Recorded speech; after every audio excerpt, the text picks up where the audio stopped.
किती रुपये झाले बे तुझे अर्धे टाकलू. पैसे मोजता नाही येईल एवढे पैसे फेकून मारीन तुला. पैशाची कमी नाही माझ्याकडे. असा थांब 1 मिनिट. तुमचे झाले 13,951 रुपये. अरे 13,951 रुपये. हा हे तर काहीच नाही. आपल्याकडे पैशाची थोडी कमी आहे. हा गण्या भाऊ. अरे गण्या भाऊ येत्या चेहऱ्यावर फेकून तेवढे पैसे. मला बेइज्जत केलं. देऊन द्या गण्या भाऊ पैसे. बेइज्जत झाल्या ना तुम्ही.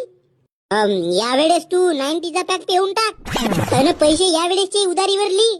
पुढच्या वेळेस मोजून व्याजासकट पैसे फेकून मारतो तुझ्या तोंडावर. 5 वेळा तर असाच म्हणू गेलास रे तू. का म्हणलास तू ना. गण्या भाऊ आपलीच दुकान आहे ना. तुम्ही कधी या कधी प्या कधी पैसे द्या. तुम्हाला कोण काही म्हणू शकते का. काढूंगा चक्कू निकलेगा खून. गण्या भाई पैसे देंगा जल्दी वेरी सून. जी गण्या भाऊ. एक 60चा पॅक बनव बरं.